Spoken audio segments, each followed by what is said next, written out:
The Houston Texans have come to grips that their savior at quarterback and Deshaun Watson will be on the shelf until the start of next season. Since the show must go on, the team has turned back to Tom Savage, the guy they wanted to start this season, but was benched for a variety of reasons.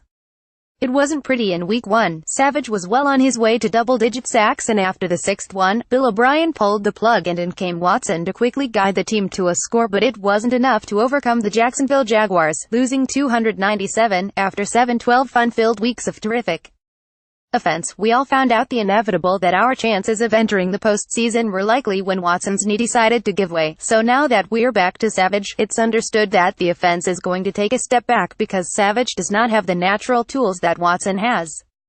But if Savage uses what God gave him, then I think he can be an effective quarterback in this league. Yes, I know, the offensive line we have is straight hot garbage, with the exception of Nick Martin, but I honestly think that Chris Clark, Xavier Suaflo, Brino Giacomini and Jeff Allen are giving all they have, but it's just not enough. Watching Savage run is like ink paint dry, which far from entertainment, but there are two things that he needs to do to be effective. 1. Get rid of the ball quicker. The offensive line has done its best to keep the pocket intact, but it won't always be the perfect situation for him. Since Week 9, Tom has steadily decreased his time to throw in the pocket. In Week 9 against the Indianapolis Colts, he averaged 2.71 seconds to throw. Week 10, 2.44 seconds against the Los Angeles Rams. Week 11, 2.46 seconds against the Arizona Cardinals. This has resulted in not only the pace of the offense picking up at times, but giving him more opportunities to strike his prey as needed. Sometimes things such as the turnovers, either by way of fumble or an interception as of late, are things that just happen because it's football. I think if he continues to hone on that, it will give this team, as well as whatever team he ends up on after this season, the best chance to win. 2. Stop being predictable. Watson certainly has the wheels to be successful, and we all know this, but what about Savage? Is there one go-to signature move that he has that makes your jaw drop? No, it's about time that he thinks about it. He may not be able to run like a track star, but I know he's quick enough to run some play fakes. Better yet, he can run some play action passes.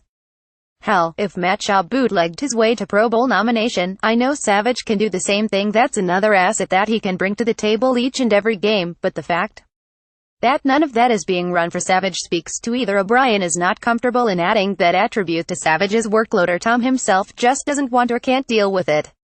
The first half of Sunday's game against the Cards was abysmal for Savage. Mental mistake after mistake continued to be made, but it was in the second half where he took charge and was able to be a big key in getting the Houston Texans the W. His performance of going 22 for 32 for 230 yards, 2 touchdowns and 1 interception for a 97.1 QB rating goes to show he can be even more successful if he focuses on the things that I've suggested.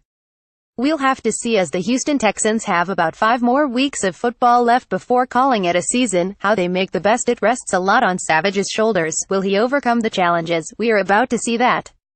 Let's hope for the best. Go Texans.